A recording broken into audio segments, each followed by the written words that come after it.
Hello, and welcome to Chapter Select at the Movies, the show where we watch movies based on video games, and then we talk about them. With me, as always, Randy. I'm Jens. Hello, hello. How's it going, Jens? It is going. Life is happening. All right, so it was your pick this week, Yes. and I am doing my best not to hate you. Really? Yeah. Oh, that's disappointing because when I saw this movie in the theater way back when it was new, Mhm. I thought it was extremely middling. That's I came fair. out of it very disappointed at the time. And then over the years, as I've endured more and more video game movies, That's it fair. has grown in my esteem. Where I've I was too harsh on Prince of Persia. It's almost a real movie compared to most of these things. It Uh, is a real movie. It has some decent acting performances. It has some good comedy. uh-huh. However, it ain't Prince of Persia. All right, we can argue about that, and that you'll have more of a perspective on that than I do because my only exposure to Prince of Persia, the game series, is Mhm. the 360 era reboot game that was just Okay. called Prince of Persia, Mhm. and I did not like that game. And I actually, in particular, hated the weird ass ending and then the way they tacked onto it with DLC. Yeah, the But only also, yeah, The only Prince of Persia game I've played is the original. It's back on a different podcast that I used to be a part of. okay. Luckily, with the way the timing worked out tonight, I found a YouTube video with all of the cutscenes Oh, so from the original game. So I refresh your watched memory. all of those just to remember. Because when I was watching the movie, I'm like, none of this is right. like, Okay. like I don't think the story of the game was that in depth, but it was like the entire time going, nope, nope, that's not right. This is just thrown in there for a film adaptation, which is fine, but this could have just been called anything other than Prince of Persia, and it would have been a just fine movie. But they tapped on the the video game license, which I don't think really helped it.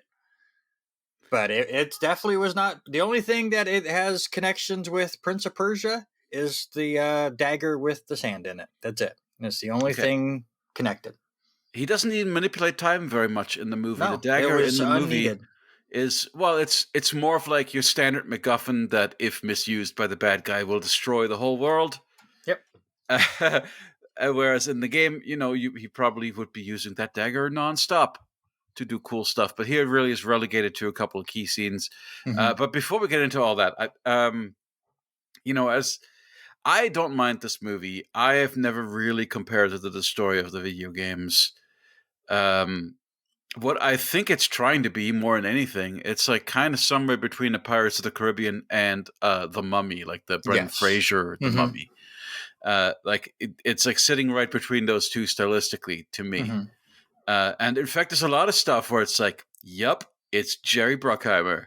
You know, even though, and it's one of those crazy things. It's like Mike Newell at the time. I guess he'd made a Harry Potter movie. I think he made the fourth one. Anyway, he'd made a Harry Potter movie, so he had at this point credentials in movie blockbusters. Hmm. But he was like an art house director for a while, and then he was like your big star, real, he made Closer with Natalie Portman and Clive Owen and Jude Law, and he made Mona Lisa Smile with Julia Roberts. He made all these, prestige dramas. Um, And to go from that to Prince of Persia is weird because it doesn't feel like one of his movies at all. It doesn't feel like a Mike Newell movie. It feels more like, what Gore Verbinski was doing with Pirates. And then you think like, okay, what's the common denominator? It's Bruckheimer. And then you think of like, what else has Bruckheimer done? Okay, he did, Armageddon, and that also had libertarian characters who talked about how much they had taxes a lot. That's like there's like things in this where it's just like that's a Bruckheimer thing. The Alfred Molina playing the desert bandit who's really just like a wacky libertarian who hates Hmm. bureaucracy and taxes. That is 100% the Bruckheimer thing. So it feels like it's kind of in that vein, or I'd compare it to like all the movies that were trying to be Pirates of the Caribbean at that time. You know, like the Haunted Mansion movie. Hmm. That's kind of the category that I would stick this in. Even though it's a video game movie, it feels more like, you know, after Disney had a hit on their hand with pirates, they tried to, Lone Ranger, they tried to replicate that kind of style of movie over and over, and Oh and yeah. never. And this falls in that category. But actually, it's like a mildly decent one of those.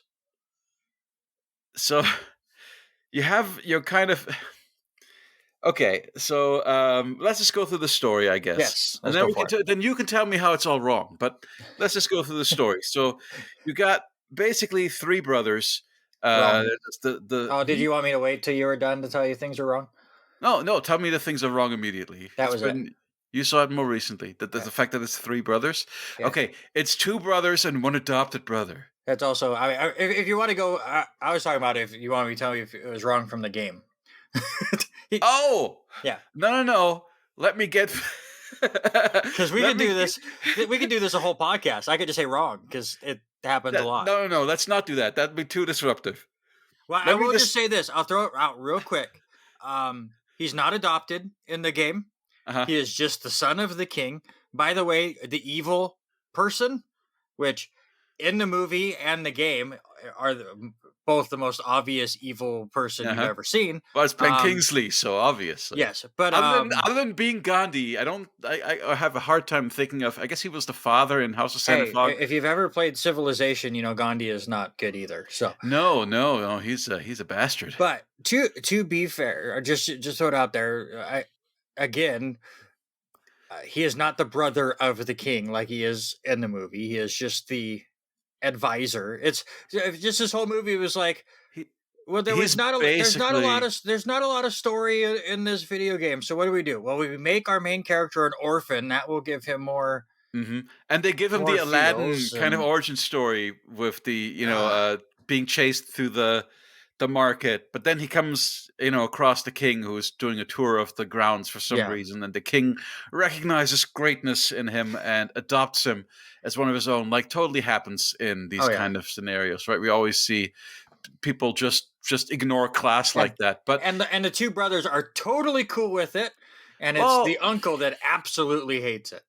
yeah, are they totally cool? Like this is a Yeah, funny. they love him. I guess. I mean, I guess up until the point. Here's the thing. This is very weird to me, and I'll jump ahead a little bit in the story with the brothers. Mhm. Um, so the brothers obviously completely turn on Aladdin. What's his real name? What's the prince's Dastan, I think, in this. Dastan? Yes, Yes, in yeah, in this movie. yeah. So they totally turn on him after they think that he killed their dad. Whatever, that makes sense. But even before then, the oldest brother is shown to be like he's making like weird rapey insinuations towards the queen of this kingdom he's just conquered, and it's just generally being a huge bastard. And later on it's revealed that it was really just Ben Kingsley who was tricking him into thinking that they were weapons of mass destruction. And so this, okay, we got by the way 100% like, oh, this is a Bush era movie because we're talking about where are the WMDs um in Persia.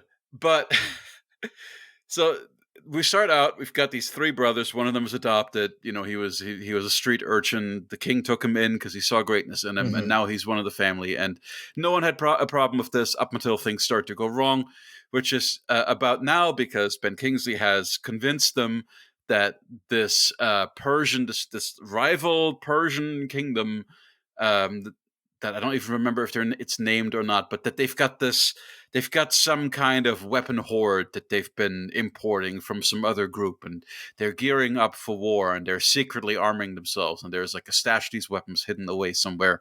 And if we don't act now and conquer their city and take over, then who knows what they're going to do. Hmm. And obviously we know that the king is against this, but he's not there. And Dastan does not really do enough. He Dastan does an interesting thing which I quite liked, which when he realizes that like his brothers are dead set on like he can't talk them out of it, or he doesn't really do enough to talk them out of it, I guess. But No. really, he does not. I don't think he would have been able. Later on, he gets chastised for like, a good man did what you did, but a great man would have stopped it altogether. And you're like, I don't really think he had the power or the data Hmm. to make them stop at that point. Like he's Right. not really able to stop the invasion until the very end of the movie, where he goes back in town with all the information that he's gleaned from his time travels. But at the point, he really doesn't have much that he can do other than to, break in himself, climb over the wall, sneak in, open the gates from the inside to at least, during the invasion, minimize loss of life. And he does that pretty well. And as such, even though the queen of the conquered town hates him at first, eventually she starts to realize that he's kind of a decent guy.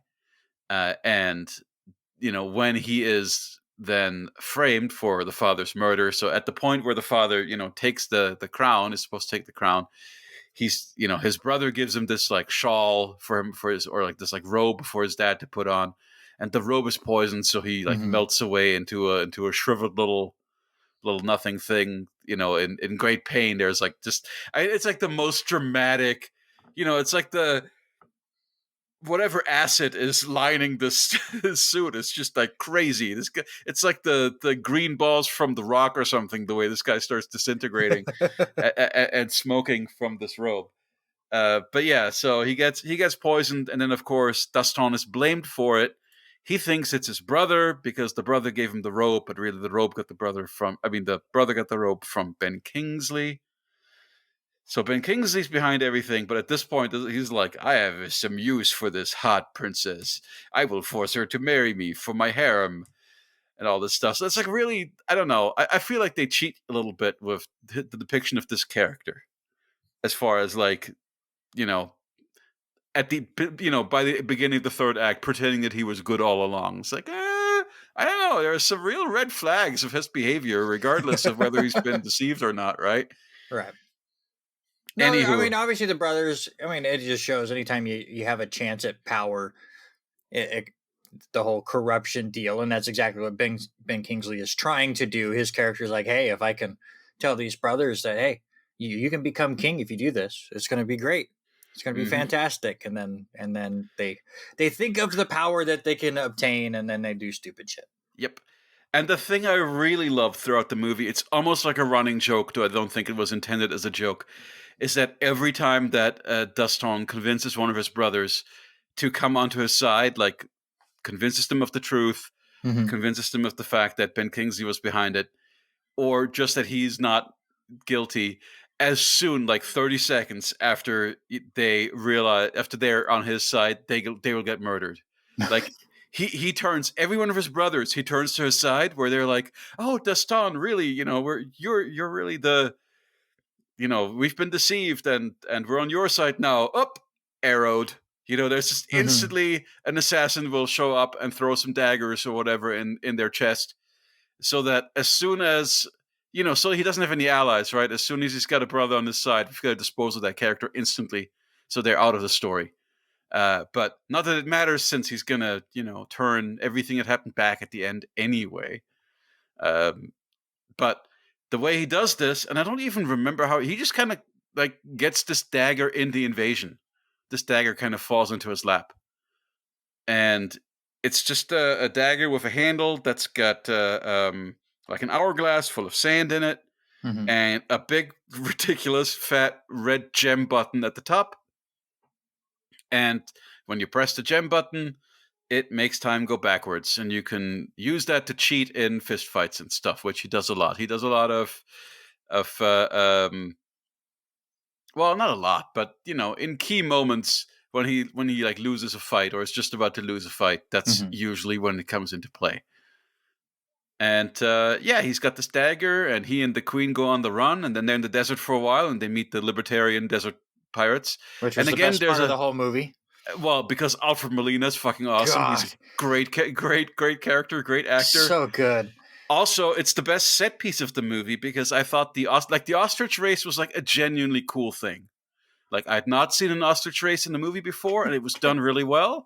Can I just say, Uh-huh. ostriches look like the saddest animals on Oh, the yeah. planet. Their eyes are pretty droopy. And just, I mean, the way they run, and obviously they keep their heads straight, so their necks just go all goofy. It's like those Mhm. poor bastards. Yeah. With that said, whenever I do die, that's what I'm going to turn into in my next life. Apparently, is going to be an ostrich. Well, they make a thing, like, there's, like, jokes about how, like, Alfred Molina is concerned that, like, the last of his ostriches is depressed because the other ones are not with him anymore and all this stuff. And it's cute. What's not so cute is, again, they kinda do the, like, everybody's leering at the princess, and at some point, Dastan basically trades the princess for the dagger because at this point, Molina's gotten the dagger, and he trades the princess for it. And again, there's a bunch of like, nah, what are we gonna do with her? Jokes. And then they're just using her to serve drinks at the ostrich race. So we got, that's when we kind of start to realize that Alfred Molina is not such a bad guy. He's not a pirate. He's just a businessman who hates rules and regulations. And he's so funny. He's so good. And give credit to who is it that plays the dagger guy? Oh, Sesso, I think, is the character's name. yeah, he's a cool dude. Whoever plays him was really, really good in that role too, and just kind He of the he whole kind of I has don't to be the miss, and then he kind conscience. of does miss, and he kind of throws in his stuff, and Yep, that and he that gets to have duo an was that duo was great. Yep. And he gets to have a nice heroic death because of course by the end of the movie Molina and his pirates and our heroes team up to prevent this ritual that Ben Kingsley is going to pull. I mean, there's a bunch of stuff that happens in between there too that we can probably skip over some of it. I mean, the important things are like, at, Dastan is convinced that he needs to go back. After they fled to the desert, they then have to go back to the town so that he can talk to Ben Kingsley and get the truth out. And that's when he realized, when he has that conversation with Ben Kingsley again, Hmm. he realizes that like Kingsley knows too much about things that he shouldn't, or Yeah, that's when he sees that his hands are burnt, yeah, he and sees that the hands are burned. You're right that mhm, that he was handling. It's like, oh, he said it was when he was trying to save the king, but mhm, I never saw him handle the cloth, so he must have handled the cloth before. mhm. So yeah, that's really, and then also Ben Kingsley's being like very like like, what about this dagger? Tell me more. So all that kind of leaves Dastan to just kind of hurry off, knowing that Ben Kingsley's behind it all and trying to, and again seeking out his brothers and then getting all of his brothers killed, and then realizing that Ben Kingsley's goal and his whole backstory is that he saved the king at some point. That they were on a hunt, and the king almost got mauled by, was it a tiger or a lion? It was some animal, A panther. lion, I think. Okay, whatever. Yeah, he almost got mauled by a lion, and Ben Kingsley saved him, and now he regrets saving him because he would have been king. And I guess he's had many, many, many years to like decide that, oh, I shouldn't have been so idealistic as a young man. So he wants to turn back time and basically rewrite history so that he's king all along. He gets to have a lifetime as king. But once you unleash the sands, so the sands, what's the backstory of the sands? It was a punishment from the gods at one point, and Yeah, it then there was. was like a woman who sacrificed herself like presented herself as a sacrifice to the gods to show that there are still some good people Yeah, so among. basically, from what I remember, it is, the gods gave man all this power, then power, or the man obviously used the power corruptedly, and the gods disliked it, so they sent this whole big sandstorm to take out all of man, and then some girl begged them not to do it, and they basically put all that sand in this hourglass or this temple or whatever you want to Hmm. go with, and then basically, if shit goes down again, they will unleash the sands and create this whole horrible thing, and that's exactly what Ben Kingsley's character is trying to do. Is Hmm. just, I don't want to rule the world, I want to destroy the world. And Oh, is that the final? We only, is it revealed that he really just wants to destroy the world? I well, if thought, he lets it all out, it's going to destroy the yeah, whole but area. I So don't think. I think he's just incredibly reckless and irresponsible. I think he wants to turn back time to be king, and doesn't believe that he's going to destroy the world that's by doing this. I think he that's probably. possibly too. I I could think be mixing that with the game because no, I it. think Ben Kingsley wants. I think he thinks that he can control it, but of course he Mhm. can't control it.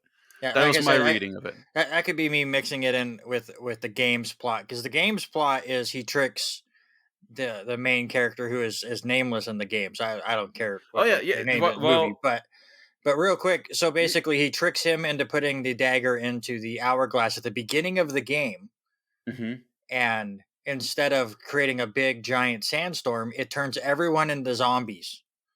Okay, that And then was you just very fight different. zombies the whole time. And Uh, that's the you, entire game is you fighting all the zombies and then try to fix what you did. So like I said, the plot of the game and the plot of the movie absolutely different.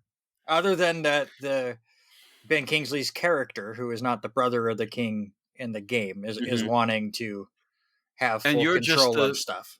Are there other sons of the king besides the main No, character? no, Okay. not that they show in the first game. Like I said, I haven't played the rest of the series, but Mhm.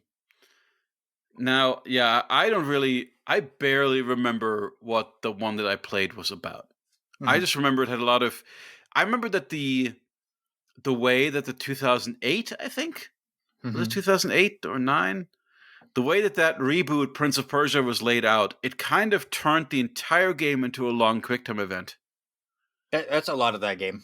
because you had to, like let's say that you had to climb. I'm going to climb from here to here, Mhm, and there's this pathway, and there really is only one correct way to traverse this pathway, and every section of it, it's like, okay, vines have this kind of button prompt, and the little hooks from the ceiling have this kind of button prompt, and so on and so forth. So it then really just becomes doing all the button prompts in exactly like there's. It doesn't feel like there's any.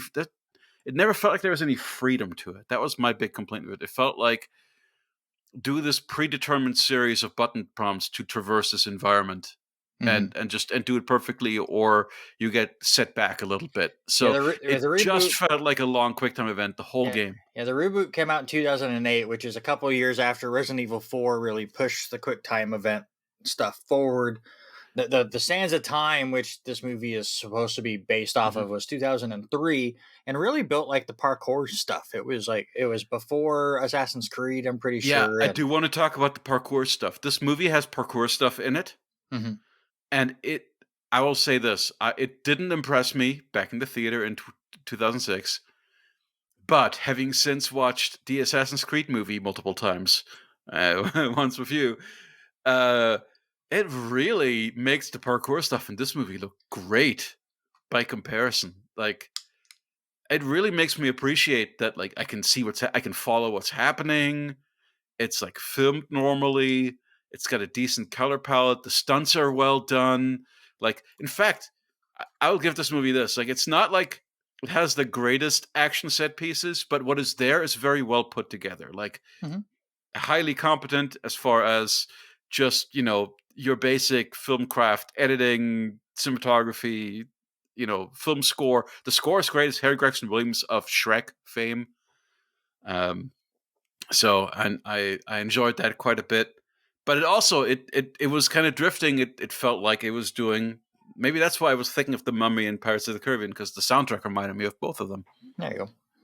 Uh, but like everything about the production to me is like this is a competent Hollywood movie, and its biggest flaw, honestly, is that like it kind of relies a little bit too much on the. We haven't really talked about the princess yet very much.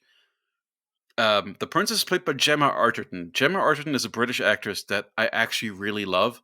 Mhm. She's Tamara Drew. If you've ever seen that movie, she's in The Disappearance of Alice Creed.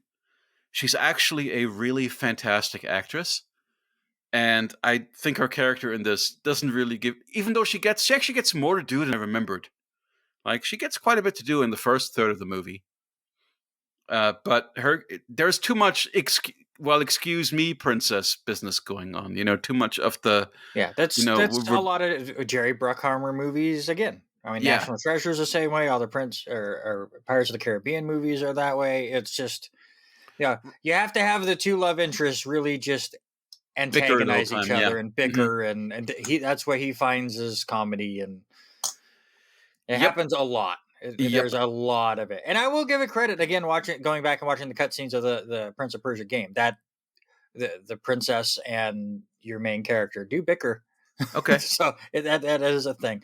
So Okay. I'll just say this again: this is a decent enough movie if it didn't have Prince of Persia on it, but Uh-huh. it has very little to do with Prince of Persia. Though, again, going back and watching all the cutscenes from the first game, they do what they can to try to expand on what was pretty bare as Mhm. far as a story goes from that game. However, I really just feel like they go too far with it and it goes too long. This does not need to be a 2 hour movie Mhm. at all. Like they throw in the weird assassins that with the snake and they show up a couple of Mhm. times. They were not needed at all. I think Mhm. that could have saved you 15, 20 minutes. While I absolutely love the prison desert scene, I think a couple of those go a little long and one scene too many. This could Mhm. have been a 90-minute movie easy and I would have stomached it more. Oh, but But nobody was really, making. I mean, it's hour and 45. I think is kind of the minimum that they were trying to hit. I think with this.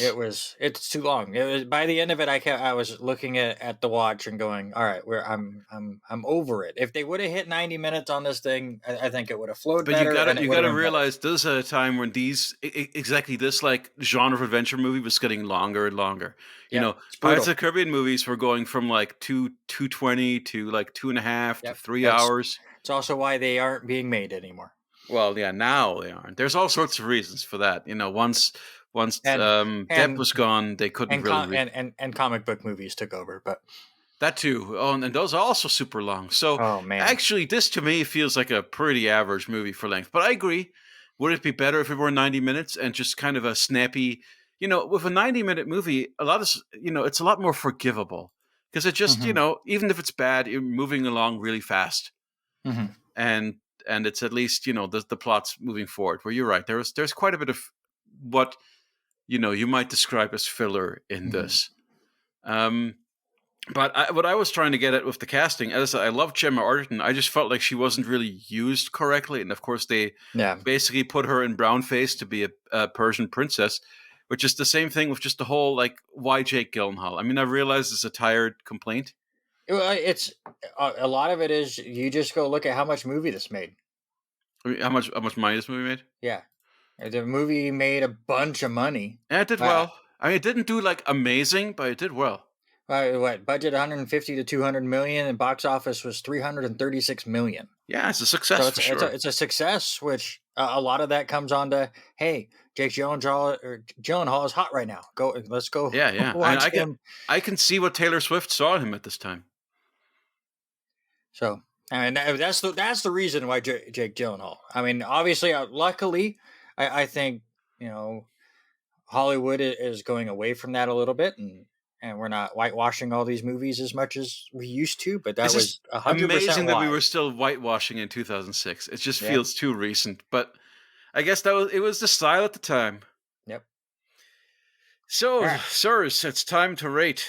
Yes, sir. So I will tell you, I had mine at a certain rating, and then you reminded me that we have watched Assassin's Creed, Uh-huh. and I looked at my scores, and at the time I had given it the exact same score as Assassin's Creed. This is better than Assassin's Creed, so I will bump my score up slightly, and I will give Prince of Persia a 5. Hmm. See, I don't know. I feel like it's better than that. I mean, just and again, not giving a shit about the games Mm-hmm. whatsoever. Just looking at it as, a fun adventure movie from that era of fun adventure movies. I think this is like a 6. That's fair. I can't hate it. I Can't mean, hate it it's at all. more. I gave Ratchet and Clank a 6, right? You gave Ratchet and Clank a 5. Okay, good. Then this is a 6. This makes sense because I definitely feel compared to our last movie, Ratchet and Clank, this is so much better. It's infinitely better. I don't know Like, about infinitely, but but I mean, like, it's a real. You feel like you're not wasting your time, or as much. that's fair. That's fair that you feel that way, and we already played that That's what I story. mean. It's not we're sticking a video game cutscene in a movie theater. That'd be really. If I'd seen Ratchet and Clank in the movie theater, like how pissed would you be? You play the game and then 2 weeks later you go see the movie and you see Right. the thing that you already You know. right. That's fair. That's fair. But again, if you So had never had played the game, then it it would be was a decent movie. it would be fine, I guess. But yeah, but this to me, it's more worthwhile. It's got people in it that I like. Molina is very funny. It has all those Bruckheimerisms that are like fun to like think about and point out, but they're Mhm. of course very stupid. Um, and yeah, that's Prince of Persia. It's a dumb fun thing to me, but I get There your you go. five. Five Yeah. seems I can understand it. It's defensible. I see where you're coming from. All right. So there you go. That is Prince of Persia. So now it is time for me to announce my next game, which I Oh, haven't even oh told God. Jens about Oh because no. I did not think about Mm. until just before we started recording. It is our 25th movie, sir. Oh man. Um, Let me tell me. and Mm-hmm. go ahead. No, no. Okay, go on. Once again, I like to look at anniversaries first, Uh as huh. far as like picking different movies. And this movie, in the month of July, will hit its 20th anniversary. Hmm. So I figured this would be a good time. And other than the Resident Evil movies, I think this is the first time we are watching a sequel. Oh, is it the second Tomb Raider? It is Lara Croft Tomb Raider, The Cradle of Life. I figured it'd be a good one too after the whole Prince of Persia time Mm-hmm. manipulation. The first Lara Croft one had time manipulation. I'm going to guess this one does too. I've never seen the second one. I'm going to fully admit right now, I haven't either. So there you go. We have Mm-hmm. no idea what we're going to get into. However, when I did look it up, it is a 2-hour movie, so I'm probably going to hate life because it is Mm-hmm. probably also far too long. But we will see Yeah. how that one goes. First Tomb Raider was 90 minutes, so they've moved away from that. Yeah, disappointing. So there you go. That'll be our next episode. Lara Croft, Tomb Raider, The Cradle of Life. Again, 25 different movies after we review that one. That's that a good we have pick. reviewed. We had to do that sooner or later. I appreciate your take. There was a couple I thought that were going to be really brutal, Mm-hmm. but I decided to be nice to us and hopefully watch a decent movie. But we will see. All right, Jens, that's enough of us here this time. We will see you the next time on Chapter Select at the Movies. But until then, you guys have a fantastic day. Cheerio.